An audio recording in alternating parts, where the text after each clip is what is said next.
বিয়ের প্রথম দিন থেকে আমার স্বামী আমাকে খুব অত্যাচার করে, কিন্তু আজ সে সব অত্যাচারের সীমা পার করে আমার পেটে ছুরি চালিয়ে দিল। আমি মাটিতে লুটিয়ে পড়লাম।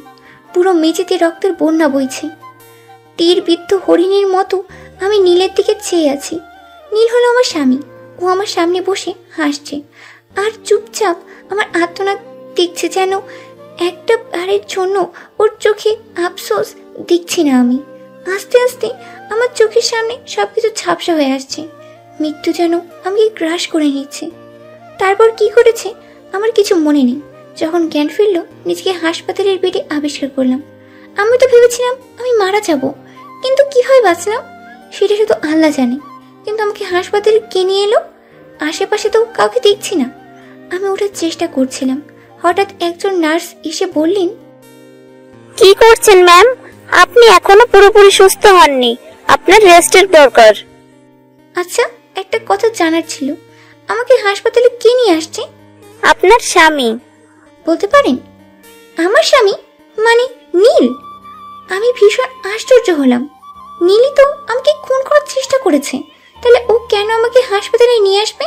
আমি নার্সকে জিজ্ঞেস করলাম, আচ্ছা আমার স্বামী এখন কোথায়? আপনার স্বামী জেলে। জেলে মানে? ও কেন জেলে থাকবে?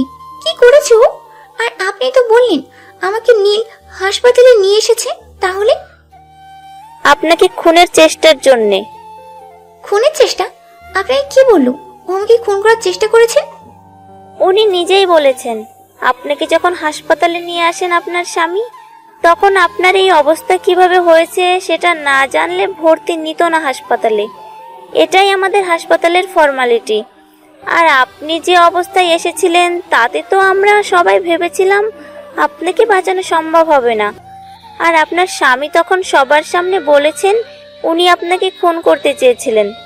তারপর হাসপাতাল কর্তৃপক্ষ পুলিশকে ফোন করে আর ওনাকে পুলিশ এসে নিয়ে যায়। আচ্ছা, নীলকে মানে আমার স্বামীকে কবে পুলিশ নিয়ে গেছে? 1 মাস আগে প্রায়। আর 1 মাস পর আপনার জ্ঞান ফিরলো আজকে। আপনার অবস্থা খুবই খারাপ ছিল, তাই জ্ঞান ফিরতে 1 মাস লেগে গেছে। কি? আমি 1 মাস ধরে হাসপাতালে আছি আর নীল জেলে? জি ম্যাম, আপনি এখন রেস্ট নিন আর নিজের স্বামীকে নিয়ে টেনশন করবেন না। আপনাকে একটা কথা বলি ম্যাম, কিছু মনে করবেন না। আমার আপনার স্বামী দেখে মোটেও সুবিধার লাগেনি। ওনাকে দেখে মনে হয় উনি একজন অমানুষ। উনি আপনাকে খুনের চেষ্টা করেছিলেন। যে স্বামী নিজের স্ত্রীকে খুনের চেষ্টা করে তাকে অমানুষই বলে। যত তাড়াতাড়ি সম্ভব ডিভোর্সটা দিয়ে দিয়েন, আপনার জন্যই ভালো। নার্সের কথাগুলো আমার বিরক্ত লাগছিল। আমি নীলকে ডিভোর্স দিব না, সে আমাকে খুন করলেও না। আমি কত ঘোরানোর জন্য বললাম, নার্স আমাকে হাসপাতাল থেকে ডিসচার্জ কবে করা হবে? ম্যাম, আপনি এখনো সুস্থ নন, এখন 2-3 সপ্তাহ তো লাগবেই। আপনি এখন রেস্ট নিন, আর একটু পর ডাক্তার এসে আপনাকে ঘুমের ইনজেকশন দিয়ে যাবেন। কথাটা বলেই নার্স চলে গেলেন। কিন্তু তাহলে অনেক দেরি হয়ে যাবে, আর নীল 1 মাস ধরে কিভাবে আছে কে জানে। কিন্তু ও যখন আমাকে খুন করার ইচ্ছাই ছিল, তাহলে আমাকে হাসপাতালে নিয়ে কেন এলো আর নিজের দোষ কেন স্বীকার করলো? সপ্তাহখানিক পর আমাকে হাসপাতাল থেকে ডিসচার্জ করা হলো। যদিও হাসপাতাল কর্তৃপক্ষ এত তাড়াতাড়ি ডিসচার্জ করতো না, আমি জেদ করেই প্রায় হাসপাতাল থেকে চলে এসেছি। এখন আমার নীলকে জেল থেকে বের করতে হবে। নীল হয়তো জেলে অনেক কষ্টে আছে, আর নীলকে বের না করলে আমিও সত্যিটা জানতে পারবো না। দুপুরে খেয়ে এক উকিলের সাথে কথা বললাম নীলের ব্যাপারে। যেহেতু আমি বেঁচে আছি, তাই পুলিশ স্টেশনে গিয়ে নীলকে ছেড়ে দিতে বললাম। পুলিশ কেসটা বন্ধ করে দিল। 2 দিনের মধ্যে নীলকে পুলিশ ছেড়ে দিল।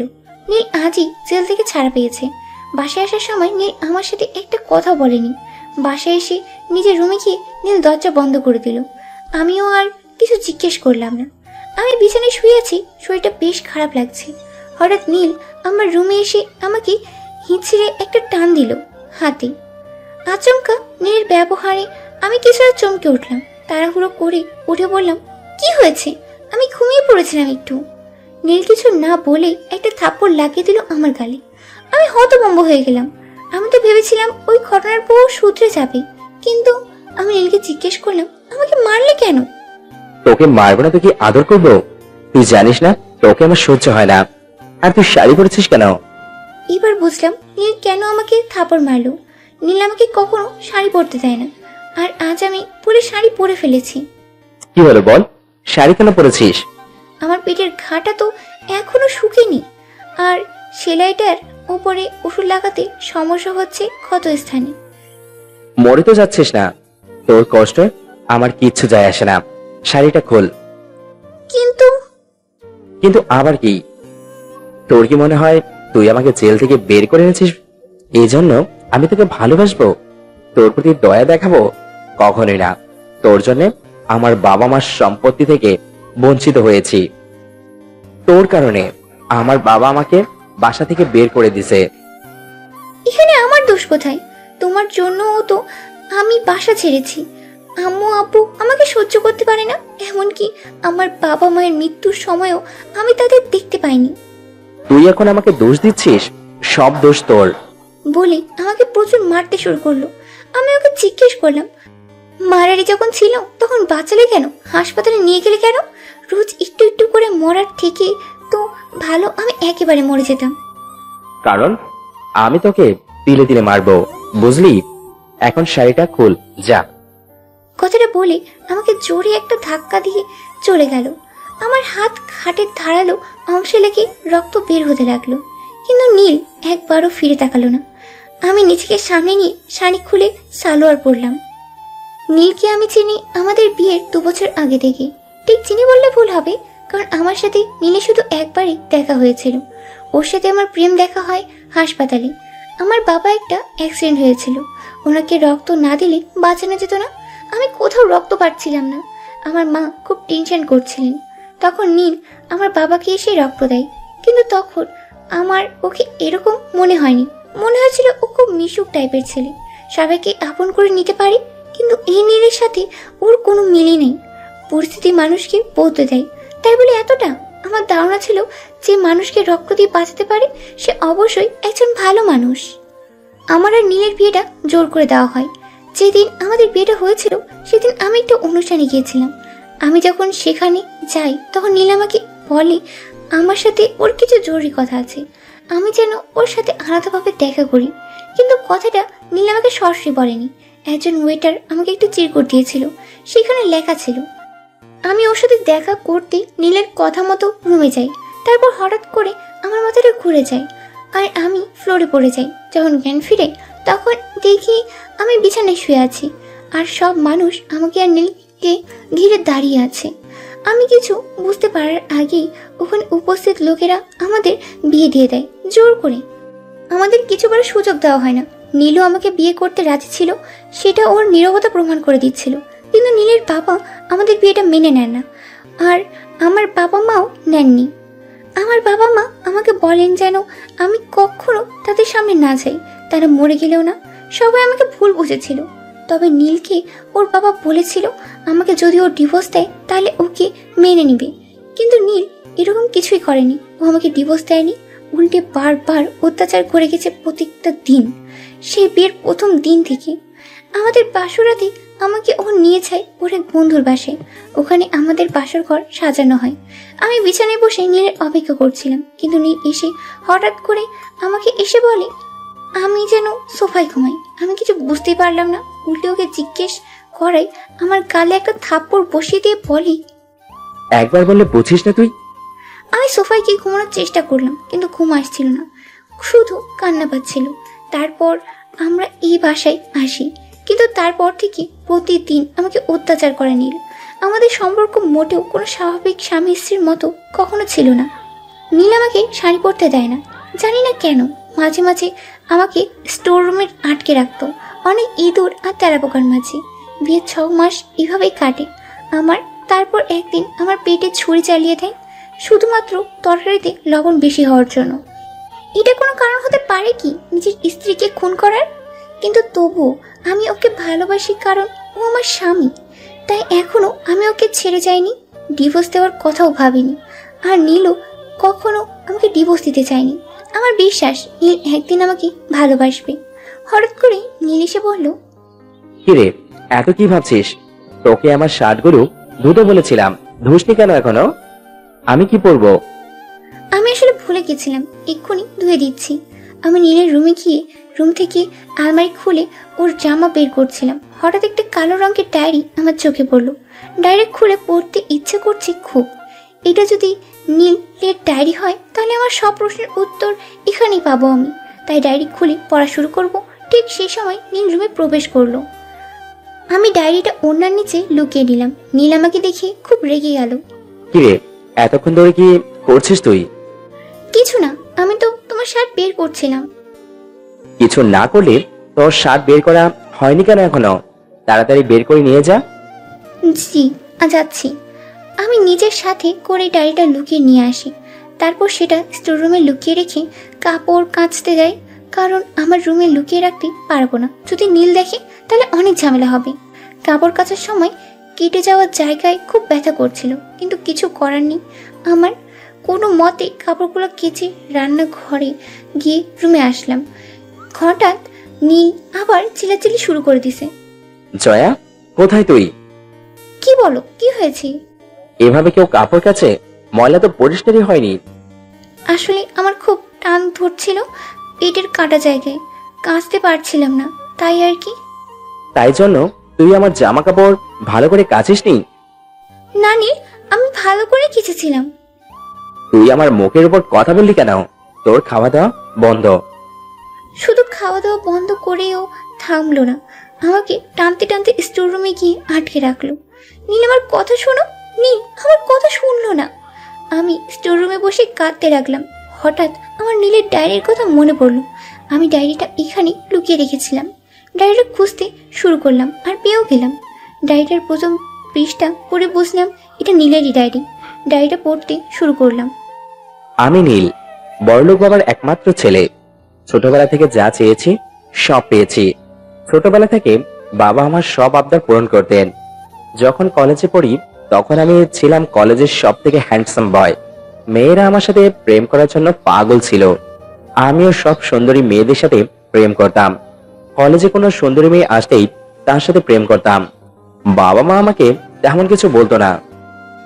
তারপর আস্তে আস্তে ভার্সিটিতে উঠি। দেখতে সুন্দর আর বাবার টাকার জন্য কোনো না কোনো মেয়ে প্রেমে পড়েই যায়। আমি যখন অনার্স তৃতীয় বর্ষে পড়তাম তখন আমি প্রথম ইরফানিকে দেখি। ও তখন নতুন ভর্তি হয় আমাদের ভার্সিটিতে। মেয়েটা বড়লোক বাবার মেয়ে, মডার্ন সুন্দরী। তাই ইরফানিকে আমার ভালো লাগতে শুরু করে। ইরফানি আমার প্রথম ভালোবাসা ছিল। আমি এর আগে যত মেয়ের সাথে টাইম পাস করি না কেন, কিন্তু ইরফানির সাথে টাইম পাস করার কথা কখনো মাথায় আসেনি। কারণটা ছিল ও সবার থেকে অন্যরকম। আমি ইরফানিকে পাওয়ার জন্য সবকিছু করতে পারি। ইরফানিকে কোনো ছেলে প্রপোজ করলে তাকে প্রচুর মারতাম। ইরফানিকে ইমপ্রেস করার জন্য ওর বাসার সামনে বসে থাকতাম। আস্তে আস্তে ইরফানিও আমাকে ভালোবাসতে শুরু করে। আর তাছাড়া আমার বাবার অনেক টাকা, তাই ইরফানিও আমাকে ভালোবাসতে অবহেলা করে না। ব্যাপারটা আমার বাসায় জানাজানি হয়ে যায়। যেহেতু ইরফানির বাবা অনেক বড় লোক আর ইরফানি দেখতেও সুন্দর, সেহেতু আমার বাবা আমাদের সম্পর্ক নিয়ে আপত্তি করে না। আমি যখন অনার্স ফাইনাল ইয়ারে তখন ইরফানি কাজিনের বিয়ের জন্য দেশের বাইরে চলে যায়। তারপর আমি হঠাৎ কার যেন দরজায় খোলার আওয়াজ পেলাম। মনে হয় নীল দরজা খুলছে। আমি ডায়েরিটা লুকিয়ে ফেললাম। আমার ডায়েরির বাকি অংশ পড়া হলো না। আমি ঘুমানোর অভিনয় করলাম। ভেবেছিলাম হয়তো আমি না খেয়ে আছি সেই জন্যই নীল আমাকে ডাকতে এসেছে, কিন্তু না, ও আমাকে রাতের খাবার রান্না করার জন্য ডাকতে এসেছে। আমি উঠে রান্নাঘরে এলাম। না খেয়ে থাকার জন্য মাথাটা প্রচুর ঘুরছিল। নীল এসে বলল, দুপুরের খাবার খেয়ে নে যা। তাই বলে ভাবিস না আমি তোকে ভালোবাসি। না খেলে তো তুই এখন ঢং করে পড়ে থাকবি আর রান্নাটাও করবি না। তাই চুপচাপ খেয়ে এসে রান্না কর। আমি খাবার খেতে গেলাম, কিন্তু খেতে ইচ্ছা করছিল না, তবুও জোর করে একটু খেলাম। তারপর রান্নাঘরে গেলাম রান্না করার জন্য। আমার বারবার ইরফানির কথা মনে পড়ছে। তবে কি ইরফানের জন্য নীল আমাকে মেনে নিতে পারছে না? কিন্তু নীল তো আমাকে ডিভোর্স দিলেই পারে। ও আমাকে ডিভোর্স কেন দিচ্ছে না? আমাদের বিয়ের পর কি হয়েছিল? আচ্ছা, ইরফানি এখন কোথায়? ইরফানি কি দেশে ফিরেছে নাকি ফিরেনি? ইরফানি কি জানে আমার আর নীলের বিয়ে হয়েছে নাকি জানে না? যদি ও জানে তাহলে ও কি করবে? আমার মনে অনেক প্রশ্ন, কিন্তু কোনো উত্তর খুঁজে পাচ্ছি না। এসব ভাবতে ভাবতে কখন যে তরকারিটা পড়ে গেছে খেয়াল করিনি। নীল পাশের রুম থেকে গন্ধ পেয়ে ছুটে এসেছে। তরকারিটা পড়লো কিভাবে? আসলে আমি তুই কি কার কথা ভাবছিলি তুই? এই পোড়া তরকারি এখন কে খাবে? তুই খাবি? আমি বুঝতে পারিনি নীল। কি বুঝতে পারিসনি? তুই সব ইচ্ছে করেই করেছিস। কথাটা বলেই আমার হাতে গরম তরকারি চেপে ধরলো। আমি ব্যথায় চিৎকার করে উঠলাম। আর কোনোদিন এরকম করবি? না, করবো না, প্লিজ আমার হাতটা ছাড়ো, আমার খুব চলছে। নীল আমার হাতটা ছেড়ে দিয়ে চলে গেল। আমি হাতে ওষুধ লাগিয়ে আবার রান্না করলাম। খুব জ্বলছিল আমার হাতটা। আমি নীরবে কাঁদছিলাম। আমার বাবা মার যদি বেঁচে থাকতেন তাহলে কি তাদের একবারও জানাতে ইচ্ছা করতো না আমি কেমন আছি, কোথায় আছি, বেঁচে আছি নাকি মরে গেছি? তারা যদি জানেন আমি এত কষ্টে আছি তাহলে তারা কি করতেন? আমার খুব জানতে ইচ্ছা করে, কিন্তু জেনেই ভাব কি লাভ? তারা তো কেউ বেঁচে নেই। আমি তাদের শেষ দেখাটাও দেখতে পাইনি। এর থেকে কষ্টের কি হতে পারে? আমি যদি নীলকে ডিভোর্স দিই আমি কোথায় যাব জানি না, কিন্তু দুজন ভালোবাসার মানুষের মাঝে থাকা উচিত না। তাই আমি নীল আর ইরফানি দেখা করাবো। ওদের মধ্যে ভুল বোঝাবুঝি মিটিয়ে দেব। আমার জন্য নীল যা যা হারিয়েছে তার সব কিছু ওকে ফিরিয়ে দেব। অন্তত নীলের আমার ওপর থেকে রাগটা তো একটু কমবে। নীল অফিসে চলে গেছে। আমি বাসায় একা একা বসে আছি। আমার বারবার ইরফানির কথা মনে পড়ছে। নীল তো আমাকে ভালোবাসে না, ইরফানিকে ভালোবাসে। তাহলে আমি কেন ওর সাথে আছি? এই এক কথা আমাকে পাগল করে দিচ্ছে। আচ্ছা, আমি যদি নীলকে হারিয়ে যাওয়ার সব কিছু ফিরিয়ে দিই তাহলে কি ও আমাকে এই যন্ত্রণা থেকে মুক্তি দেবে? তাহলে কি আমাকে ও আর ঘৃণা করবে না? হয়তোবা আমাকে ইরফানকে খুঁজে বের করে নীলের সাথে দেখা করাতে হবে। কিন্তু কোথায় খুঁজবো ওকে? নীলের ভার্সিটি থেকে কিছু জানা যেতে পারে। আমি আমার সিদ্ধান্ত অনুযায়ী ইরফানকে খুঁজতে শুরু করলাম। এদিকে আমি ইরফানিকে কখনো দেখিনি। আমি কিভাবে চিনবো ইরফানিকে? আমাকে আগে ইরফানের ছবি জোগাড় করতে হবে। কিন্তু ছবি কোথায় পাবো? তারপরে মনে হলো ভার্সিটিতেই তো পাওয়া যাবে ইরফানের ছবি আর ঠিকানা। ভার্সিটি গিয়ে ইরফানের একটা ছবি আর একটা ঠিকানা পেলাম, কিন্তু সেখানে গিয়ে কিছু পেলাম না। তারপরে মনে হলো ইরফানের নিশ্চয়ই ফেসবুক অ্যাকাউন্ট থাকবে। নীলের ডায়েরির বর্ণনা মতে ইরফানি তো খুব আধুনিকতা ছিল, তাহলে অবশ্যই ওর ফেসবুক আইডি থাকবে। আমি বাসায় এসে ল্যাপটপে নিজের আইডিতে লগ ইন করলাম। তারপর ইরফানের নামটা লিখে সার্চ দিলাম, কিন্তু কাউকে পেলাম না। তারপরে মনে পড়লো ওর ডাক নাম ইরফানি, কিন্তু ওর ভালো নামটা তো হলো সুমাইয়া সিদ্দিকা। এবার এই নামে সার্চ দিলাম। যাক, এবার আমার নিরাশ হতে হলো না। আমি ইরফানির ফেসবুক আইডি পেয়ে গেছি। আমি ইরফানিকে মেসেজ রিকোয়েস্ট দিলাম। আসসালামু আলাইকুম, আমি জয়া, নীলের স্ত্রী। আপনার সাথে আমার জরুরি কিছু কথা আছে। দয়া করে ফ্রি থাকলে আমার মেসেজের রিপ্লাই দিন। আমার আপনার সাথে কিছু কথা আছে। 15 দিন কেটে গেল। ইরফানি মেসেজটা সিনও করেনি আর রিপ্লাইও করেনি। আমি হতাশ হয়ে পড়লাম। ইরফানের আশা আমি ছেড়ে দিলাম। সেদিন ভাবলাম নীল অফিসে গেলে আমাকে বাসায় একাই কাটাতে হয়। হাতে তেমন কাজ থাকে না, বাসায় একা একা থাকতেও ভালো লাগে না। তাই সিদ্ধান্ত নিলাম একটা চাকরি করব। আর নীলকে যদি ছেড়ে চলে যাই তাহলে চাকরিটা কাজে দিবে। সেইভাবে অনলাইনে চাকরির জন্য আবেদন করলাম। নীলকে বিষয়টা বলিনি, কারণ ও হয়তো এটা শুনে রাগ করবে, আবার আমার উপর ওর অত্যাচার করবে। জয়া, জি বলো। তোমার আমার প্রতি রাগ হয় না, ঘৃণা করে না আমাকে একটু? আমি তোমাকে এত অত্যাচার করি? ওমা, রাগ হবে কেন? তুমি আমার স্বামী, আমার উপর শুধু তোমার অধিকার। আচমকা আমার এই কথায় নীল ভীষণ রেগে গেল আর আমার চুলটা ধরে পড়লো। তোর আমার প্রতি রাগ হয় না কেন? কেন ঘৃণা করিস না?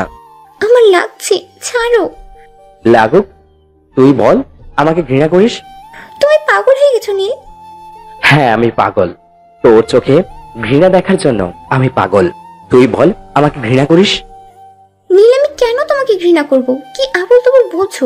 কথাটা বলি আমাকে ধাক্কা দিয়ে চলে গেল নিজের রুমে। আমি বুঝতে পারলাম না কিছু।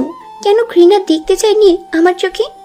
অনলাইনে চাকরির জন্য যে দরখাস্ত করেছিলাম সেটার পরীক্ষা আছে। আমার কোনো প্রস্তুতি নেই, তবুও গেলাম পরীক্ষা দিতে। নীল অফিসে চলে যাওয়ার পর আমিও বাসা থেকে বের হয়ে গেলাম। পরীক্ষা মোটামুটি হলো। পরীক্ষার হল থেকে অটোতে করে আসার সময় দেখলাম রাস্তায় অনেক ভিড়, মনে হচ্ছে আরও অ্যাক্সিডেন্ট হয়েছে। আমি অটো থেকে নেমে দেখলাম এক বৃদ্ধ লোক বাড়িতে বসে আছে আর তার মাথা ফেটে প্রচুর রক্ত বের হচ্ছে। আমি লোকটাকে ধরে একটা অটোতে করে হসপিটালে নিয়ে গেলাম। লোকটার সাথে ওনার স্ত্রীর নম্বর নিয়ে বাসার ফোন দিলাম। ওনার স্ত্রী আসার আগেই আমি ওখান থেকে চলে এলাম, কারণ নীল হয়তো এতক্ষণে বাসায় চলে গেছে। আমাকে না দেখলে ও হয়তো অনেক রেগে থাকবে আর আবার আমার উপর পাশবিক অত্যাচার করবে।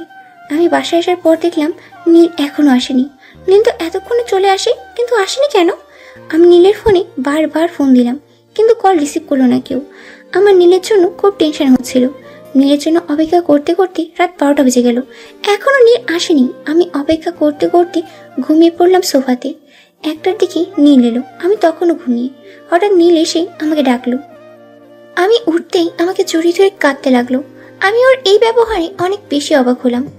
এই কি সত্যি নীল নাকি স্বপ্ন দেখছি আমি? দুজনের মধ্যে এক নীরবতা। নীলের কান্না দেখে আমিও কেঁদে ফেললাম। আমি বুঝতে পারছিলাম না আমার কি করা উচিত। একটু পর নীল নিজেকে সামলে পড়ল। ধন্যবাদ, আজ তুমি না থাকলে। আমি না থাকলে কি বলো? না কিছু না। খেয়েছো? তুমি না খেলে আমি কখনো খেয়েছি যে আজ খাবো? এত রাত হয়ে গেছে তবুও খাওনি কেন? চলো খেয়ে নেই। এই যেন আমি এক নতুন নীলকে দেখছি। ও আসলে কি নীল নাকি অন্য কেউ? আমি নিজের চোখে বিশ্বাস করতে পারছি না। আল্লাহ আমার কথা শুনেছেন, তার রহমতে নীল বদলে গেছে। আমি খুশিতে কেঁদে ফেললাম।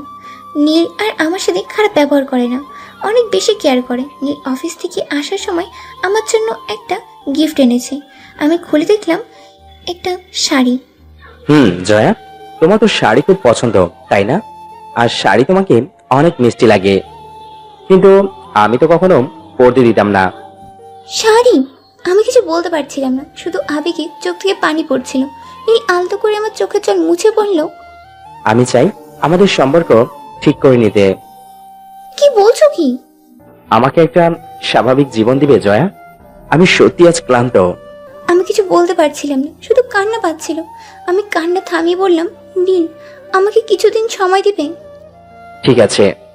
আমি নীলের থেকে এই জন্য সময় চাইলাম যাতে আমি ওকে ওর বাবা মার সাথে মিলিয়ে দিতে পারি।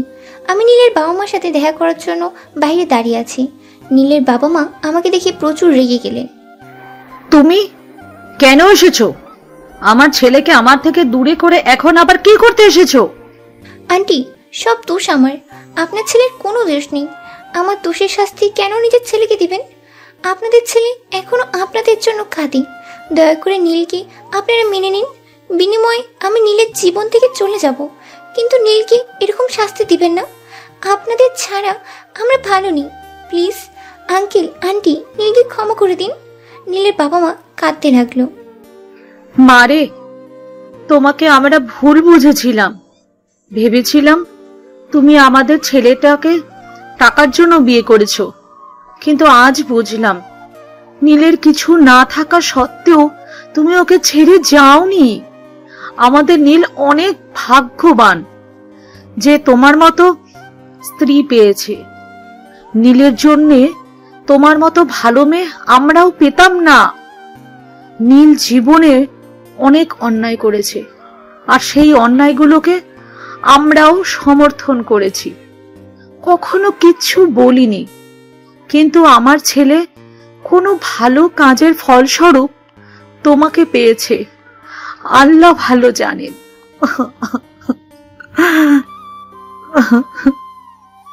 আঙ্কেল আন্টি, এভাবে বলবেন না। নীল আমার স্বামী, আর স্বামীর যে কোনো অবস্থায় সাথে থাকা স্ত্রীর কর্তব্য। আমাদের আঙ্কেল আন্টি কেন বলছো? বাবা মা বলো। মা বাবা, আপনারা চলুন আমার সাথে নীলের কাছে। না মা। কেন বাবা? আজ আমরা যেতে পারবো না। সামনের মাসের 10 তারিখে ওর জন্মদিন, সেদিন যাব। ঠিক আছে। আমি ওখান থেকে চলে এলাম। নীলার বাবা মার আচরণ কিছুটা অবাক লাগলো আমার। ছেলের সাথে দেখা করতে এত সময় কেন চাইলো? বাসায় আসতেই তো একটা অপরিচিত নাম্বার থেকে আমার ফোনে কল এলো। আমি কল রিসিভ করতেই একটা মেয়ে বলল, তুমি কি জয়া? জি, আপনি কে বলছেন? নীলের স্ত্রী? জি, আপনি কে? ইরফানি। ইরফানি? হ্যাঁ ইরফানি, নীলের ইরফানি। তুমি তো আমাকে ফেসবুকে নক করেছিলে। আমি সেটা 1 সপ্তাহ আগে দেখলাম। তারপর তোমাকে অনেক মেসেজ করেছি কিন্তু কোনো রিপ্লাই পাইনি। অনেক কষ্টে তোমার নাম্বার জোগাড় করেছি। আমি তোমার সাথে দেখা করতে চাই। আমার তোমাকে কিছু বলার আছে। কি বলবেন আমাকে? সেটা না হয় দেখা হলেই বলবো। কিন্তু আমি কেন আপনার সাথে দেখা করব? এছাড়া তোমার কাছে কোনো উপায় নেই, কারণ নীল শুধু আমাকে ভালোবাসে। তাই লক্ষ্মী মেয়ের মতো যে ঠিকানা টেক্সট করছি, কাল নীল অফিসে চলে গেলে এসো। আপনি কি করে জানেন নীল আমাকে ভালোবাসে না? যদি নীল তোমাকে ভালোবাসতো তাহলে তুমি আমাকে নক দিতে না। আমি তোমাকে ঠিকানাটা টেক্সট করছি, চলে এসো। ঈশ্বরী কেন আমার সাথে দেখা করতে চায়? কি চাই ও? নীল আমাকে ভালোবাসতে শুরু করেছে, আর এ সময় ইরফানি? হে আল্লাহ, আপনি আমাকে আবার কোন নতুন পরীক্ষায় ফেলেছেন। যদি ইরফানি নীলের জীবনে ফেরত আসতে চায় তাহলে আমি কি করব? আমি সারা রাত ঘুমাতে পারলাম না। নীলকে হারানোর ভয় হচ্ছে আমার খুব। সকালে নীল অফিসে যাওয়ার পর আমিও ইরফানের পাঠানো ঠিকানায় গেলাম। আমি কফি শপের ভিতরে গেলাম। অনেকক্ষণ অপেক্ষা করার পর দেখলাম ইরফানি এলো। দেখতে খুব একটা ফর্সা নয়, চুলগুলো ছোট্ট করে কাটা, জিন্স আর টপস পরা। ওকে চিনতে আমার দেরি হলো না, কারণ ওর ছবি দেখেছিলাম আর নীলের ডায়েরির বর্ণনা অনুযায়ী বুঝলাম ওই ইরফানি। জয়া, রাইট? নীল হঠাৎ তোমার মতো পর্দাশীল খ্যাতমের মধ্যে কি দেখলো বুঝলাম না। সারাদিন এসব বোরকা হেজাব পরে নাকি? চেহারা খারাপ সেটা বোরকার নিচে লুকিয়ে রাখো। নীলের পছন্দ দেখছি আজকাল বদলে গেছে। না জানি নীল কিভাবে তোমার সাথে থাকে। এক্সকিউজ মি আপু, কারো পোশাক নিয়ে কথা বলার অধিকার কারো নেই। মীরা কোন ভোগপণ্য নয় যে সবাইকে দেখিয়ে বেড়াতে হবে। আর আপনি যদি মনে করেন আমি অশিক্ষিত তাহলে ভুল ভাবছেন। আমি ঢাকা বিশ্ববিদ্যালয় থেকে বাংলায় মাস্টার্স করছি। আর এমনও হতে পারে আমার চেহারা দেখে আপনার পায়ের তলার মাটি সরে গেল। ইরফানি আমার কথায় তাচ্ছিল্যের একটা হাসি দিল। বাই দ্য ওয়ে, যে জন্য তোমাকে ডেকেছি। কেন ডেকেছেন? নীলের জীবন থেকে সরে যাও। নীল শুধু আমাকে ভালোবাসে। আমি নীলের জীবন থেকে সরে যাব না, আমি ওর স্ত্রী। স্ত্রী? কিসের স্ত্রী? আমি ওর ভালোবাসা। আপনি ওর ভালোবাসা ছিলেন, এখন নেই। নীল শুধু আমাকে ভালোবাসে। আমার কথা শুনে ইরফানি হাসতে শুরু করলো। তারপর নিজের ফোন থেকে নীলকে কল দিল। হ্যালো ইফরা, বেবি, তুমি জানো তো আমি কত ব্যস্ত থাকি। এত ফোন দাও কেন? বাবু, আমি তোমাকে ছাড়া থাকতে পারি না। আমাকে কবে বিয়ে করবে? করব। এত তাড়া কিসের তোমার? তোমাকে ছাড়া ভালো লাগে না। Okay baby, bye. যা দুষ্টু, বাই। দেখলে তো, ও এখনো আমাকেই ভালোবাসে। আমি বিশ্বাস করি না। সেটা তোমার ব্যাপার, কিন্তু আমি তো নীলকে আমার করে ছাড়বো। কথাটা বলে ইরফানি চলে গেল। নীল কি সত্যি এখনো ইরফানিকেই ভালোবাসে? তাহলে আমার সাথে কেন এত ভালো ব্যবহার করছে? কেন আমাদের সম্পর্ক ঠিক করার কথা বলছে? তবে কি সবটাই মিথ্যা? আমাকে নীল ঠকাচ্ছে না তো? কিছুই বুঝে উঠতে পারছি না। বাসায় বসে আছি, নীল আর ইরফানের কথাগুলো কানে বারবার বাজছে। হঠাৎ নীল এসে বলল, কি হয়েছে জয়া, এত চুপচাপ কেন? কিছু না। আমাকে বলো। তেমন কিছু না। আচ্ছা, একটা প্রশ্ন করি। তুমি কতজনকে ভালোবাসছো মন থেকে? আমার প্রশ্ন শুনে নীল হাসতে লাগলো। হাসছো কেন? তোমার কথা শুনে। আমি কি কোনো হাসির কথা বলেছি? না, এমনি। উত্তরটা দাও। সত্যি বলবো? হ্যাঁ। একজনকে, যাকে প্রথমবার দেখেই ভালোবেসে ফেলেছিলাম, যাকে কষ্ট দিলে আমার চোখে পানি এসেছে, যার সাথে সারা জীবন কাটাতে ইচ্ছে করে, যে সাথে থাকলে মনে হয় দুনিয়ার সবকিছু ভুলে যাই। এখনো তাকেই ভালোবাসো? নীল মুচকি হেসে বলল, একবার যাকে ভালোবাসা যায় তাকে কখনো ভোলা যায় না। কিন্তু তুমি আমাকে কেন এসব জিজ্ঞেস করছো? না, এমনি। কথাটা বলে রুমিকে দরজা বন্ধ করে কাঁদতে লাগলাম। তার মানে নীল এখনো ইরফানিকেই ভালোবাসে। হে আল্লাহ, আপনি বলে দিন আমি কি করব? অনেক ভেবে সিদ্ধান্ত নিলাম নীল আর ইরফানের জীবন থেকে সরে যাব। আমি ইরফানকে কল দিয়ে বললাম, আসসালামু আলাইকুম। ওয়ালাইকুম আসসালাম জয়া। আমি জানতাম তুমি আমাকে কল দিবে। তা কি সিদ্ধান্ত নিলে? আমি সরে যাব নীলের জীবন থেকে। That's like a good girl. আমি ফোনটা কেটে দিলাম। খুব কষ্ট হচ্ছে। এতটা কষ্ট তখনও হয়নি যখন নীল আমার পেটে ছুরি মেরেছিল। নীল অফিসে গেলে আমি নিজের ব্যাগ গুছিয়ে নিলাম। স্টোর রুমে আমার কিছু জিনিস রয়ে গেছে, সেখানে জিনিসগুলো নিতে গিয়ে হঠাৎ নীলের ডায়েরিটা চোখে পড়লো। আমি নীলের ডায়েরিটা হাতে নিতেই সেখান থেকে একটা মেয়ের ছবি পড়লো, সাথে দুটো ছেলেও ছিল, তার মধ্যে একটা নীল, কিন্তু মেয়েটা ইরফানি নয়। সেদিন তো আমি ছবিটা খেয়াল করিনি, ভাবতেই মনে পড়লো আমার তো পুরো ডায়েরিটাই পড়া হয়নি। ডায়েরি আর ছবিটা নিয়ে নিজের রুমে চলে এলাম। আমি ডায়েরির বাকি অংশটা পড়া শুরু করলাম। ইরফানি বিদেশে চলে যাওয়ার পর আমাদের কলেজে মিমি নামের একটা মেয়ে এলো। খুব ফর্সা, চোখগুলো টানা টানা, চুলগুলো বেশি লম্বা নয়, অসম্ভব সুন্দরী, যে কোনো ছেলে দেখলে প্রেমে পড়ে যাবে। আমার নজর পড়লো মিমির উপর। মিমিকে আমার প্রেমে ফেলানোর জন্য অনেক কিছু করি, কিন্তু মিমি কিছুতেই প্রেম করতে রাজি হয় না। মিমি ছিল মধ্যবিত্ত পরিবারের মেয়ে। প্রতিদিন মিমির বাসার সামনে দাঁড়িয়ে থাকতাম। ওকে কোনো ছেলে কিছু বললে তাকে প্রচুর মারতাম, মিমিকে বিভিন্ন নোট দিতাম। আস্তে আস্তে মিমিও আমার প্রেমে পড়ে গেল। মিমি আর আমার প্রেম ভালোই চলছিল। মিমির সাথে আমার শারীরিক সম্পর্ক গড়ে তুলি। এর মধ্যে ইরফানি বিদেশ থেকে ফিরে আসে।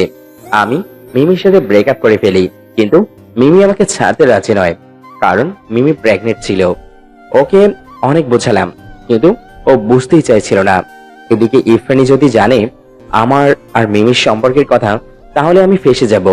ইরফানি আমাকে বিয়ে করবে না। তাই মিমিকে বললাম বাচ্চাটা নষ্ট করতে, কিন্তু সে কিছুতেই বাচ্চাটা নষ্ট করবে না। কি করব বুঝতে পারছিলাম না। হঠাৎ করে মনে হলো ফয়সালের কথা। ফয়সাল ছিল আমার বেস্ট ফ্রেন্ড, সেই ছোট্টকাল থেকেই। ও মেডিকেলের স্টুডেন্ট।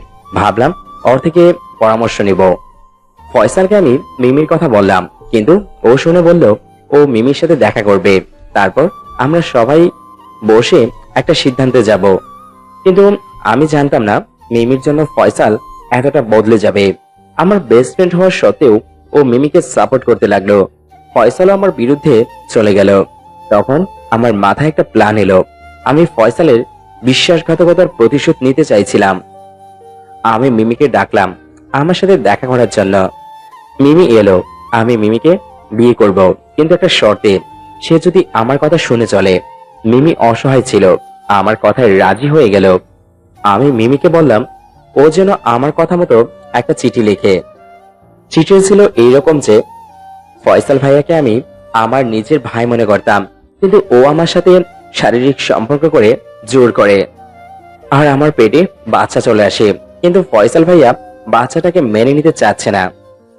মিমি কিছুতেই চিঠিটা লিখতে চাইল না, কিন্তু আমি ওকে ভয় দেখালাম ও যদি এটা না করে তাহলে আমি ওকে আর বাচ্চাকে মেরে ফেলবো। তাই ও রাজি হয়ে গেল। পরের দিন মিমির বাসায় লুকিয়ে ঢুকে ওকে ঘুমের মধ্যে ফ্যানের সাথে ঝুলিয়ে দেই, আর চিঠিটা মিমির টেবিলে রেখে চলে আসি। আর ফয়সাল মিমির আত্মহত্যার জন্য ফেঁসে যায়। ফয়সালের বিশ্বাসঘাতকতার এটাই শাস্তি ছিল। ও কিভাবে আমার বন্ধুত্ব বাদ দিয়ে ওই মেয়ের কথায় আমার বিরুদ্ধে যায়। তারপর ফয়সালকে ওর বাবা মা বাসা থেকে বের করে দেয়, আর পুলিশ ওকে ধরে নিয়ে যায়। তারপর ফয়সাল আর আমার কখনো দেখা হয়নি। ডায়েরির বাকি অংশ পড়ে আমি কেঁদে ফেললাম। নীল এতটা খারাপ ছিল? ছি!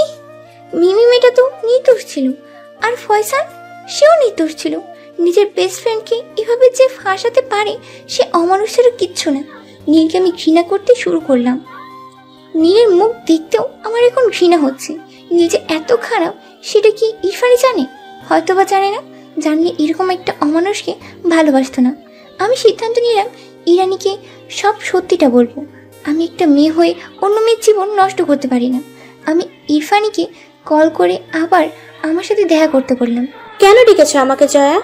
নিজের সিদ্ধান্ত কি বদলে ফেলছো? সিদ্ধান্ত বদলালে কিন্তু আমার থেকে খারাপ কেউ হবে না। দেখুন, আমি আমার সিদ্ধান্ত বদলাইনি, আর আমি নীলের ব্যাপারে কিছু বলতে চাই, সেই জন্য ডেকেছি। কি বলবে? নীল আসলে একজন অমানুষ। ও মিমি নামের একটা মেয়েকে খুন করেছে। প্রথমে ওর সাথে শারীরিক সম্পর্ক করে, তারপর মিমি যখন প্রেগনেন্ট হয়ে যায় তখন মিমিকে খুন করে। নীল ওর বেস্ট ফ্রেন্ড ফয়সালকে ফাঁসিয়ে দেয়। আমার এসব কথা শোনার পর ইরফানির কোনো আক্ষেপ দেখছি না। কিছুক্ষণ পর ইরফানি বলল, তোমার কি মনে হয় আমি নীলের ব্যাপারে জানি না? আমি সব জানি, মিমির সাথে কি হয়েছে আর না হয়েছে। আপনি জানেন? তাহলে নীলকে এসব করা থেকে আটকাননি কেন? নীলকে আমি ভালোবাসি। নীল জেলে যাবে সেটা আমি কিভাবে হতে দিতাম? আর মিমির কথা বলছো? ও তো একজন দুশ্চরিত্রা ছিল, আর ওর এটাই হওয়া উচিত ছিল। আর ফয়সাল, সে কেন নীলের সাথে বিশ্বাসঘাতকতা করলো? ওদের সাথে যা হয়েছে সব ঠিক হয়েছে। কি বলছেন এসব আপনি? একটা মেয়ে হয়ে একটা মেয়ের নামে এসব বলতে আপনার বিবেকে বাজছে না? না, বাচ্চে না। আর এসব হাই ক্লাস ব্যাপার স্যাপার তোমার মতো আনকালচার খ্যাত মেয়ে এসব বুঝবে না। আর তুমি কি ভাবছো এসব বলে তুমি নীলের প্রতি ঘৃণা করাবে? পারবে না। চুপচাপ নীলের জীবন থেকে সরে যাও, আমাকে জ্ঞান দিতে হবে না। হ্যাঁ, চলে যাব। নীলামকে খুনের চেষ্টা করেছিল, আমি তারপরেও ভেবেছিলাম আমি ওর সাথে থাকবো, কারণ আমার মনে হয়েছিল নীলের ভিতরে একটা ভালো মানুষ আছে। হয়তোবা আমার উপর রাগ করে আমার পেটে ছুরি চালিয়েছিল, কিন্তু না, ও একটা অমানুষ। ও অমানুষ হোক বা মানুষ, সেটা নিয়ে তোমাকে ভাবতে হবে না। আমার নীলকে ছেড়ে শুধু চলে যাও। আমি নীলকে ছেড়ে চলে আসার সিদ্ধান্ত নিয়ে নিলাম। তার আগে নীলের উদ্দেশ্যে একটা চিঠি লিখলাম। নীল, আমি তোমাকে একজন ভালো মানুষ ভাবতাম। তুমি আমার পিঠে ছুরি চালিয়ে দেওয়ার পরেও আমি তোমাকে ভালোবেসেছি। কখনো তোমাকে ছেড়ে যাওয়ার কল্পনাও করিনি। তুমি চেয়েছিলে আমি তোমার সাথে সব ঠিক করিনি, আমি সেটাও মেনে নিয়েছিলাম। পরে জানলাম ইরফানি তোমার জীবনে ফিরে আসতে চাই। ইরফানি আমাকে হুমকি দেওয়ার পরেও আমি তোমাকে ছাড়তে চাইনি, কিন্তু আজ আমি চলে যাব। কেন জানো? কারণ তোমার সত্যিটা আমার সামনে চলে এসেছে। তুমি অনেক মেয়ের জীবন নষ্ট করেছো, এমনকি খুন, তারপর নিজের নির্দোষ বন্ধুকে ফাঁসানো। তুমি হয়তো চিঠিটা পড়ে ভাববে আমি সব কিভাবে জানলাম। আমি লুকিয়ে তোমার ডায়েরি পড়েছি। তুমি আমার চোখে ঘৃণা দেখতে চেয়েছিলে না? আজ তোমার সেই স্বপ্ন পূরণ হয়েছে। হ্যাঁ, ঘৃণা করি আমি তোমাকে। আই হেট ইউ নীল। আর আজ আমি তোমাকে ছেড়ে চলে যাব, আর এটাই হবে তোমার জন্মদিনের সবচেয়ে বড় গিফট। ইরফানের সাথে ভালো থেকো। ইতি, জয়া। চিঠিটা আমার টেবিলের উপর রেখে বাসা থেকে বের হয়ে এলাম। আমি জানি না আমি কোথায় যাব এখন, কারণ আমার আপন বলতে কেউ নেই। আব্বু আম্মুর কাছেও যেতে পারবো না, কারণ তারা বেঁচে নেই। আমার মনে পড়লো আমার বান্ধবী মীরার কথা। মীরাকে সব খুলে বললাম। ও আমাকে ওর বাসায় থাকতে জায়গা দিল, কিন্তু কতদিন আর এভাবে থাকা যায়? তাই আমি চাকরি খুঁজতে লাগলাম। এর মধ্যে নীল আমাকে অনেকবার কল করেছে, কিন্তু আমি কখনো কল রিসিভ করিনি। নিজের ফোন বন্ধ করে রাখলাম। এর মধ্যে একটা চাকরিও জোগাড় করে ফেললাম। এবার একটা বাসা খোঁজার পালা। আমি সেদিন অফিস থেকে ফিরছিলাম, হঠাৎ ওই বৃদ্ধ লোকটার সাথে আমার দেখা হলো, যাকে আমি হাসপাতালে নিয়ে গিয়েছিলাম। আঙ্কেল, আপনি এখন কেমন আছেন? আল্লাহর রহমতে ভালো আছি। সেদিন যদি তুমি না থাকতে। কি যে বলেন না আঙ্কেল, আমি কিছুই করিনি, সবই আল্লাহর ইচ্ছা। তা মা, কোথায় যাচ্ছ? অফিস থেকে ফিরছি আঙ্কেল। ওহ, তোমার স্বামী কেমন আছে মা? সেদিন তো স্বামীর জন্য চলে গিয়েছিলে। জানি না, মানে? আমি ওকে ছেড়ে চলে এসেছি আঙ্কেল। অমানুষ ছিল একটা। মা, আমি বুঝতে পারিনি। এখন কোথায় থাকো? বান্ধবীর বাসায়। আমাদের বাসায় চলো আজকে। তোমার আন্টি তোমাকে দেখতে চেয়েছিল। তোমাকে দেখলে খুব খুশি হবে। আমি আঙ্কেলের সাথে আঙ্কেলদের বাসায় গেলাম। বাসাটা অনেক বড় আর অনেক সুন্দর। আমি আঙ্কেলকে বললাম, আঙ্কেল, আপনার বাসাটা খুব সুন্দর। সবই তোমার আন্টির জন্য। আন্টি আমাকে দেখে আঙ্কেলকে জিজ্ঞেস করলো, এই মেয়েটা কে? আরে, তোমাকে বলেছিলাম না সেদিন অ্যাক্সিডেন্টের পর এই মেয়েই তো আমাকে বাঁচিয়েছিল। ও, তুমি সে? নাম কি তোমার মা? জি আন্টি, জয়া। বাহ, মিষ্টি নাম। বসো, আমি তোমার জন্য নাস্তার ব্যবস্থা করি। না আন্টি, দরকার নেই। অবশ্যই আছে, তুমি প্রথমবার এসছো আমাদের বাসায়। আন্টি রান্না করে চলে গেলেন। আমি ড্রয়িং রুমে বসে আছি। আমি আঙ্কেলকে প্রশ্ন করলাম, আচ্ছা আঙ্কেল, আপনাদের বাসায় কি শুধু আপনারা দুজন থাকেন? হ্যাঁ মা, আমরা দুজনে থাকি। তোমার আন্টি আর আমি ছাড়া কেউ নেই। আপনাদের ছেলেমেয়েরা? নেই। ঠিক বুঝলাম না। একটা ছেলে ছিল, কিন্তু সে আমাদের কাছে মৃত। আমি আর আঙ্কেলকে এই বিষয়ে কোনো প্রশ্ন করলাম না। এর মধ্যে আন্টি চলে এলেন নাস্তা নিয়ে। আমি বললাম, আন্টি, এত কিছুর কি দরকার ছিল? দরকার ছিল মা। হঠাৎ আন্টি আমাকে প্রশ্ন করলো, মা, তোমার স্বামী কি করে? আঙ্কেল আন্টিকে বললেন, কি করছো? এসব কথা বাদ দাও তো। না আঙ্কেল, আসলে আন্টি, আমি আমার স্বামীকে ছেড়ে চলে এসেছি। কেন মা? অমানুষ ছিল একটা একটা মেয়ের জীবন নষ্ট করেছে, একটা মেয়েকে খুন করেছে। তার সাথে কিভাবে থাকতাম? ভালো করেছো মা, তোমাকে দেখেই বোঝা যায় তুমি অনেক ভালো। তোমার সাথে কথা বলে খুব ভালো লেগেছে। এখন কোথায় থাকছো? বান্ধবীর বাসায়। তবে এখন যখন চাকরি করছি তখন নিজের জন্য আলাদা বাসা দেখব। কতদিন আর বান্ধবীর বাসায় থাকবো? আমাদের বাসায় থাকতে পারো। না আঙ্কেল, ধন্যবাদ। আপনাদের উপর আর বোঝা হতে চাই না। বোঝা কেন হবে মা, তুমি থাকলে আমাদেরও ভালো লাগবে। কিন্তু কোনো কিন্তু না, তুমি আমাদের মেয়ের মতো, তাই আজ থেকে তুমি এখানেই থাকবে। ঠিক আছে আঙ্কেল, আমি যেন একটা নতুন জীবন পেলাম, নতুন করে বেঁচে থাকার মানি পেলাম। এইভাবে ভালোই কাটছিল আমার দিন। আঙ্কেল আন্টি আমাকে আপন করে নিয়েছিল, যেন আমি ওনাদের নিজের মেয়ে। আমি নতুন করে বাবা মা পেলাম। হঠাৎ একদিন একটা অপরিচিত নাম্বার থেকে কল এলো। আমি রিসিভ করতেই সে বলল, তুমি কি জয়া? জি, আপনি কি? আমি নীলের মা বলছি। আপনি? হ্যাঁ, তোমাকে কিছু জানানোর আছে। জি বলুন। সেদিন যখন তুমি আমাদের বাসায় এসেছিলে সেদিন আমরা তোমাকে মেনে নেইনি। আমরাই ইরফানিকে ফোন করে নীল আর তোমার কথা বলি। তুমি যখন বলেছিলে তোমরা ভালো নেই, তাই আমরা ভেবেছিলাম নীল ইরফানের সাথে ভালো থাকবে, আর তাই আমরা সেদিন নীলের সাথে দেখা করতে আসিনি। এসব বলে কি লাভ আন্টি? যা হবার তা তো হয়ে গেছে। আর আমিও তো নীল আর ইরফানের জীবন থেকে সরে এসেছি। ভুলটা তো এখানেই হয়েছে। ভুল? কিসের ভুল আন্টি? আপনার কথা আমি বুঝলাম না।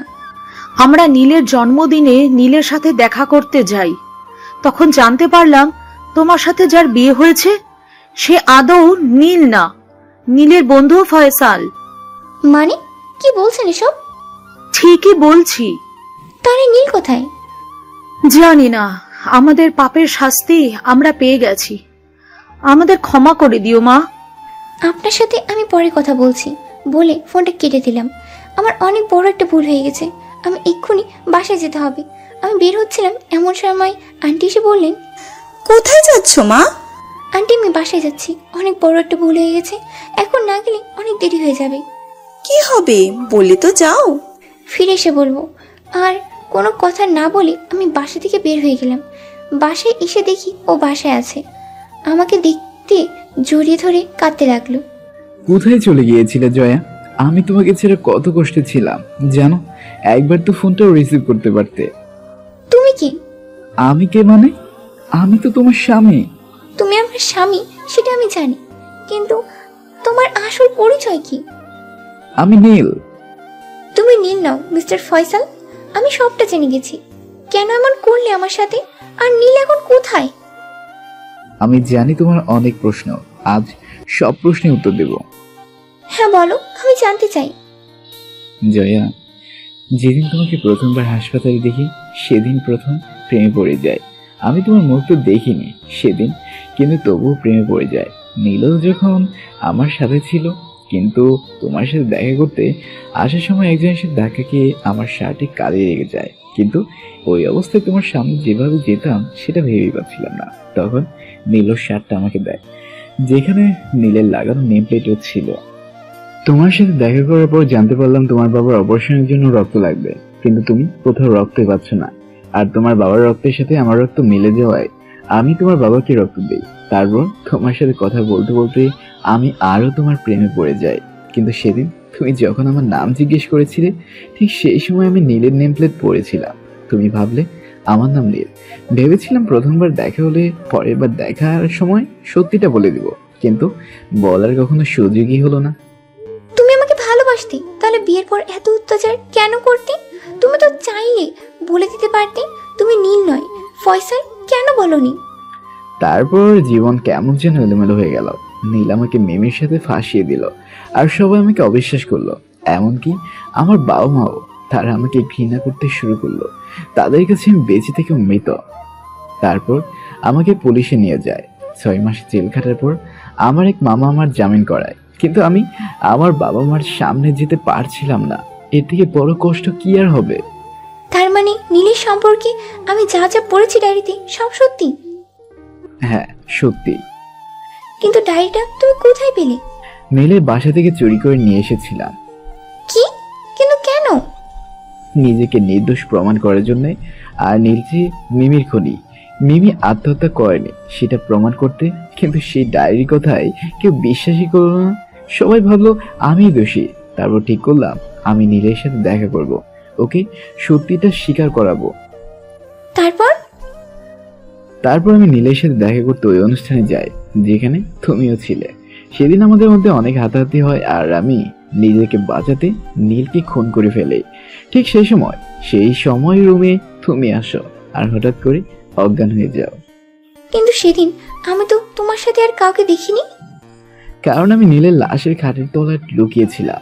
আমি তোমাকে দেখে ভয় পেয়ে যাই, তোমাকে অজ্ঞান অবস্থায় কোলে করে আমি বিছানায় নিয়ে গিয়ে শুয়ে দেই, কিন্তু দরজাটা কে যেন বন্ধ করে দেয় বাহির থেকে।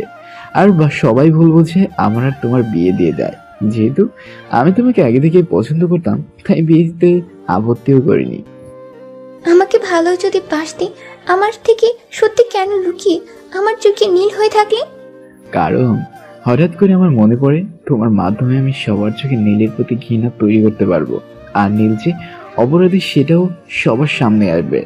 আমি আমার প্ল্যান অনুযায়ী সেদিন তোমাকে নিয়ে নীলের বাসায় যাই। তারপর অন্য কাউকে বলি নীল তোমাকে বিয়ে করেছে, কিন্তু আপনাদের সামনে আসছে না। আঙ্কেল আন্টিকে আমি নীলের ব্যাপারে রাগিয়ে দিই আর ওনারা তোমাকে মেনে নিতে পারে না, তাই তোমাকে আর আমাকে বের করে দেয়। আর আমাকে বলে আমি যেন নীলকে বলে দিই নীল যেন কখনো তাদের সামনে না আসে। আর আমি আমার প্রথম প্ল্যানিং এ সফল হই। সব বুঝলাম, কিন্তু তুমি এটা কেন বলছো না? আমার উপর কেন অত্যাচার করতে? নীলের জন্য। মানে? তুমি সারাদিন নীল নীল করতে, যেটা আমার সহ্য হতো না। আমি তোমার চোখে নীল নামটার প্রতি ঘৃণা দেখতে পাচ্ছিলাম আর এটা চেয়েছিলাম। সেজন্য সেদিন রাগে তোমার পেটে ছুরি চালিয়ে দেই, নিজের রাগকে নিয়ন্ত্রণ করতে না পেরে। তারপরে তুমি নীলকে ভালোবাসো আর আমি তোমাকে শাড়ি পরতে দিতাম না, কারণ তোমাকে শাড়ি পরলে একদম আমার মায়ের মতো লাগে। তখন আমি তোমাকে অত্যাচার করতে পারতাম না। কিন্তু আমি তো নীল নামটাকে না, আমার স্বামীকে ভালোবাসতাম। তুমি নীল প্রতি আমার চোখে ঘৃণা দেখতে চেয়েছিলে, কিন্তু তুমি এটা একবারও ভাবোনি আমার কাছে নীল মানে তুমি। আমায় ক্ষমা করে দিও জয়া, আমি তোমার স্বামী হওয়ার যোগ্য নই। কে বলেছে তুমিই আমার স্বামী? কিন্তু একটা কথা বলো, ডায়েরিতে যে মেয়েটার সাথে তুমি আর নীল ছিলে ও কে? ওই মিমি অনেক ভালো মেয়ে ছিল, সবাই আপন করে নিতে পারতো, একদম তোমার মতো। আমি তোমার আলমারি থেকে নীলের ডায়েরিটা পাই। প্রথমবার আমি নীলের ডায়েরিটি পুরোটা পড়িনি। যখন পুরো ঘটনা জানতে পারি আমি নীলকে ঘৃণা করতে থাকি আর তোমাকে ছেড়ে চলে যাই। তুমি আমাকে ছেড়ে চলে যাওয়ার পর আমার খুব কষ্ট হচ্ছিল। যখন আমি তোমার লেখা চিঠিটা পাই তখন মনে হচ্ছিল নিজেকে শেষ করে দেই। আমাকে ক্ষমা করে দিও। যতবার আমি তোমার সাথে খারাপ ব্যবহার করেছি ততবার আমি কেঁদেছি। তুমি চলে যাওয়ার পর আমি তোমাকে অনেক খুঁজেছি, অনেকবার কল করেছি, কিন্তু তুমি কল রিসিভ করনি। আমি তোমার উপর রেগে নেই, কারণ আমি তোমাকে ভালোবাসি। আর আমি প্রথমে মীরার বাসায় যাই, তারপর আমি যাকে হাসপাতালে নিয়ে গিয়ে প্রাণ বাঁচিয়েছিলাম তাদের বাসায় আশ্রয় পাই। তুমি সেদিন যাকে হাসপাতালে নিয়ে গিয়েছিলে তুমি জানো নি কে? কি? আমার বাবা। কি? আঙ্কেল তোমার বাবা? হ্যাঁ। আঙ্কেল আর আন্টি তো তোমাকে ভুল বুঝেছে। আমাদের ওনাদের কাছে যাওয়া উচিত আর সত্যিটা জানানো উচিত। ঠিক এই সময় ইরফানি রুমে চলে এলো। ইরফানি তুমি? আশা করনি নিশ্চয় আমি এখানে আসব? অবশ্য না করারই কথা। আপনি এখানে কেন এসেছেন? প্রতিশোধ নিতে। কিসের প্রতিশোধ? আমার নীলের মৃত্যুর। আমি সব শুনেছি তোমাদের কথা। দেখো, ইরফানি নীল অপরাধী ছিল আর ওর মতো মানুষের বেঁচে থাকার কোনো অধিকার নেই। ফয়সাল, তোমার থেকে আমি এসব শুনবো না। তুমি আমার নীলকে মেরে ফেলছো, তোমাকে আমি খুন করে ফেলবো। না না, তোমাকে না, তোমার বউ, তোমার ভালোবাসার জয়াকে খুন করব। তোমাকেও তো বোঝাই ভালোবাসা ছাড়া বাঁচতে কেমন লাগে। না, তুমি এটা করবে না। তোমার আমার জয়াকে কিছু করবে না। ইরফানি কোনো কথা না শুনে একটা ছুরি বের করে আমাকে মারতে এলো। ঠিক এই সময় ফয়সাল ইরফানির মাথায় একটা বাড়ি ফুলদানি দিয়ে আঘাত করলো। সঙ্গে সঙ্গে ও ফ্লোরে পড়ে গেল। আমি ফয়সালকে কি জড়িয়ে ধরে কাঁদতে লাগলাম। ফয়সাল আমাকে বলল, ইরফানিকে নিয়ে হাসপাতালে যেতে হবে। আমরা ইরফানিকে নিয়ে হাসপাতালে গেলাম। আঙ্কেল আর আন্টিকে সত্যিটা জানানোর পর ওনারা খুব খুশি হলেন। ওনারা কখনো ভাবতেই পারেননি আমি ওনাদের ছেলে ফয়সালের বউ, কিন্তু ওনারা চান আমার আর ফয়সালের আবার বিয়ে দিতে। আজ আমাদের গায়ে হলুদ। হঠাৎ ফয়সালের ফোনে একটা কল এলো। ফয়সাল আমাকে এসে বলল, জয়া হাসপাতাল থেকে কল করেছিল, ইরফানিকে কেউ খুন করেছে। কি বলছো? কি কে করবে এমনটা? জানি না, আমি একবার হাসপাতালে যাব। না না, তোমার যাওয়ার দরকার নেই। আমি তোমাকে নতুন করে আর কোনো ঝামেলায় জড়াতে দিব না। আর কাল আমাদের বিয়ে। জয়া কিচ্ছু হবে না আমার, তুমি শুধু টেনশন করো না। আর তাছাড়া আমি যেহেতু ইরফানিকে আঘাত করেছিলাম, তাই আমাকে পুলিশ দেখা করতে বলেছে। আমি যাব তোমার সাথে। না, তুমি কি করবে? আমি তাড়াতাড়ি চলে আসবো। ফয়সাল হাসপাতালে চলে গেল। আমার খুব ভয় লাগছে, না জানি ওর কি বিপদ হয়। রাত 11টা বেজে গেছে, ফয়সাল এখনো আসছে না। আমার খুব টেনশন হচ্ছে। অনেকবার কল করেছি কিন্তু ফোন ধরছে না। কিছুক্ষণ পর ফয়সাল আমাকে ফোন দিয়ে বলল, হ্যালো জয়া, তুমি ঠিক আছো তো? কিছু হয়নি তো তোমার? আর ফোন রিসিভ করছিলে না কেন? জয়া আমি ঠিক আছি, কিন্তু কিন্তু কি? ইরফান কি বেঁচে আছে? না। তাহলে? ইরফানের লাশের পাশে নীলের লাশ।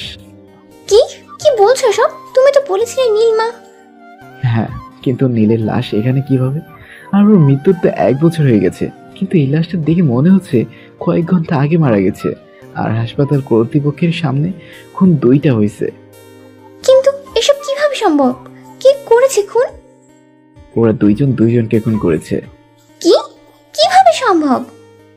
জানি না। সে যাই হোক, তুমি ফিরে এসো। আমার টেনশন হচ্ছিল। আবার ফোনও রিসিভ করছিলে না। ফয়সাল যা বলল সেটা আমি কিছুতেই বিশ্বাস করতে পারছিলাম না।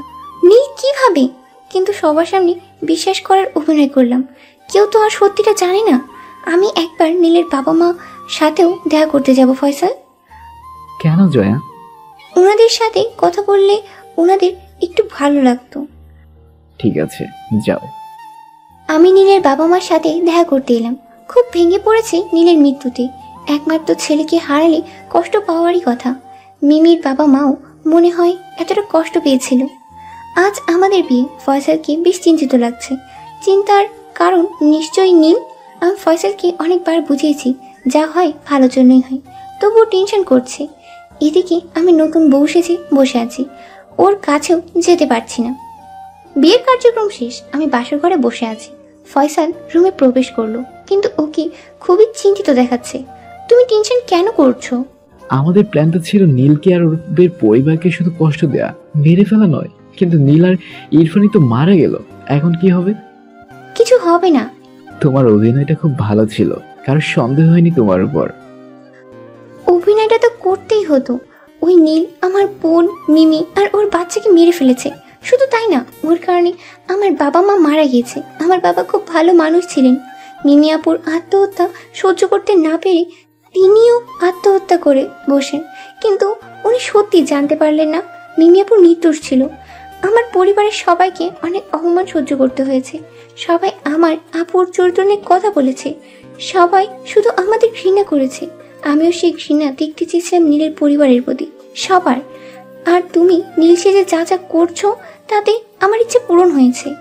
বাবার মৃত্যুর কিছুদিন পর আমার মাও মারা যায়। তারপর একদিন মিমি আপুর একটা ডায়েরি পড়ে আমি সত্যিটা জানতে পারি। আমি প্রথমে ভেবেছিলাম তুমি দোষী, কিন্তু পরে সত্যিটা জানতে পারি। তারপর তোমার জামিন করাই, তোমাকে আমার প্ল্যানিংয়ে সামিল করি। আমার সেদিন নীলকে খুন করিনি, ওকে কিডন্যাপ করি। তারপর ওকে আমাদের স্টোর রুমে বেঁধে রাখি। আর তারপর আমি তোমাকে বিয়ে করি। আর আমরা এমন অভিনয় করি যাতে মনে হয় আমি নীল। নীলের বাসায় গিয়ে ওর বাবা মাকে ওর ব্যাপারে রাগিয়ে দেওয়া। নীলের ওর ডায়েরি, ওইটা তো আসলে নীলের লেখা ছিলই না, ওইটা তো আমাদের লেখা ছিল। আর তোমার সাথে খারাপ ব্যবহার, তোমাকে খুনের চেষ্টা, এসব সব আমাদের নাটক ছিল। এসব আমরা এই জন্য করেছি কারণ নীলকে ইরফানের সামনে নীলকে খারাপ প্রমাণ করার জন্য, যাতে ইরফানি নীলকে ভুল বোঝে। হ্যাঁ, এই জন্যই আমিও ইরফানের সাথে ইচ্ছে করে দেখা করি আর নীলের বাবা মার সামনেও গিয়ে নাটক করি। কারণ আমি জানতাম আমি যতই নীলের ভালো স্ত্রী হই না কেন, ওনারা ইরফানিকে নীলের বউ মানবে। কারণ ওনাদের কাছে টাকাই সব। আর বোকা ইরফানই আমাকে ওর আর নীলের আগের ভয়েস রেকর্ড শুনিয়েছে। ও তো আর জানতো না নীল আমাদের কাছে বন্দি। ঠিক তারপর তুমি বাসা থেকে চলে যাওয়ার নাটক করলে। ইরফানিও ভাবলো নীল তোমাকে ভালোবাসে না, তুমি নীলের জীবন থেকে সরে গেছো। আর ঠিক তারপরে ইরফানি যখন নীল মানে আমার সাথে দেখা করতে আসছিল, তখন আমি তোমাকে ফোন করে বাসায় আসতে বলি। আর ইরফানিকে দরজার বাইরে দেখে একটা মিথ্যে গল্প বানাই দেই যে আমি নীলকে খুন করেছি। ইরফানি আমার উপর রেগে গিয়ে তোমাকে মারার চেষ্টা করে, কিন্তু জানতো না যে এসব আমাদের সাথে নয়, সব আমাদের প্ল্যান। কিন্তু নীলকেও ফুলই বুঝলোই না, উল্টো আমাদের মারার চেষ্টা করলো। আর ঠিক সে সময় নীল আমাদের এখান থেকে পালায় আর ইরফানির সাথে দেখা করতে হাসপাতালে যায়। ইরফানিকে কিডন্যাপ করার জন্য একটা বন্দুক নিয়ে হাসপাতালে যায়, কিন্তু ইরফানি ভাবতে থাকে নীল তো মারা গেছে, তাহলে এটা কে? নীলটা নিশ্চয়ই আমাদের নতুন কোনো প্ল্যান। আর নীলের হাতে বন্দুক থাকায় ও ভাবে নীল ওকে মারতে এসেছে, তাই ও ভয় পেয়ে পেটে ছুরি চালিয়ে দেয়। কিন্তু নীলের হাতে একটা বন্দুক ছিল আর মৃত্যুর পূর্বে ও ইরফানিকে গুলি করে দেয়। আর সব শেষ হয়ে যায়, কিন্তু কিছু করার নেই, ওদের ভাগ্য এটাই ছিল। হয়তোবা, কিন্তু এটা তো ভালো হয়েছে, আমাদের কেউ সন্দেহ করেনি। আর সবার দৃষ্টির বাহিরে তুমি আমার তোমার প্রতিশোধটাও নিতে পেরেছ। আমি না ফয়সাল, সবার দৃষ্টির বাহিরে আমি ছিলাম না, ও ছিল। আর এই প্রতিশোধ শুধু আমার একার ছিল না, ওরও ছিল। ও মানে কে? মিমি আপু। কি? মিমি কোথা থেকে আসবে? মিমি তো মারা গেছে। আপু মারা যায়নি। মানে? দরজায় হঠাৎ কেউ একজন নক করলো, মনে হয় ও এসেছে। আমি গিয়ে দরজাটা খুলে দিলাম। হ্যাঁ, ওই এসেছে। ফয়সাল মিমি আপুকে দেখে চমকে গেল। মিমি, তুমি তুমি বেঁচে আছো? এটা কিভাবে সম্ভব? হ্যাঁ, বেঁচে আছি আমি। আজ যে আমি বেঁচে আছি সেটা শুধু জয়ার কারণে। জয়ার কারণে? কিন্তু জয়া তো আমাকে কিছুই বলেনি। আমি নিষেধ করেছিলাম বলতে। আর তুমি এতদিন কোথায় ছিলে? একটা অনাথ আশ্রমে ছিলাম আমি। সেদিন কি হয়েছিল মিমি? সেদিন যখন আমাকে দিয়ে নীল চিঠি লেখায় তোমার নামে, আমি সেদিন আন্দাজ করতে পেরেছিলাম নীল তোমাকে খুন করবে, কিন্তু বুঝেও কোনো লাভ ছিল না। ঘুমন্ত অবস্থায় ফ্যানের সাথে ঝুলিয়ে দেয়। তখন জয়া আমার রুমে আমার সাথে ছিল, ও শুধু বাথরুমে গিয়েছিল। তখন নীল আসে আর আমাকে ফ্যানের সাথে ঝুলিয়ে দিয়ে ওখান থেকে পালায়। জয়া অনেক কষ্টে আমাকে বাঁচিয়ে হাসপাতালে নিয়ে যায়, কিন্তু ও মা বাবাকে কিছু জানায় না। যেহেতু আমরা সেদিন ভার্সিটির হলে ছিলাম, তাই ভার্সিটির ছুটি ছিল বলে প্রায় সবাই বাসায় চলে গিয়েছিল। আমরাও যেতাম, জয়া আমাকে নেয়ার জন্য এসেছিল। কিন্তু নীল আমাদের জীবনটা ধ্বংস করে দিল, আমাদের অনাথ করে দিল, আমাদের বাবা মাকেও কেড়ে নিল। আমি আপুকে তো বাঁচিয়ে নিই, কিন্তু আমার বাচ্চাটা মারা যায়। আপু আর আমি ঠিক করি আমাদের সাথে হওয়া অন্যায় প্রতিশোধ নিব আমরা। তাই আপু সবার আড়ে থাকে আর আমি তোমার সাথে মিলে নীলকে শাস্তি দিই। কিন্তু নীলের বাবা মা আমার বাবা মার সাথে দেখা করতে আসে, তখন বাবা মাকে অনেক বাজে বাজে কথা শুনে, যার কারণে বাবা আত্মহত্যা করে আর মাও মারা যায়। হ্যাঁ, জয়া আর তুমি না থাকলে আজ নীল শাস্তি পেত না। ও তো তোমার সাথে অন্যায় করেছে, কিন্তু তুমি নিজের ফ্রেন্ডকে সাহায্য না করে আমাদের কেন সাহায্য করেছিলে? কারণ আমি অন্যায়কারীদের সাথে থাকি না, সে যেই হোক না কেন। আর একটা কারণ হলো জয়া। জয়া?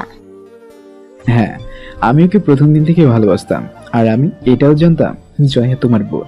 তোমার বাবাকে রক্ত দেওয়ার সময় আমি সব তথ্য নেই জয়ার আর তোমার ফ্যামিলির ব্যাপারে।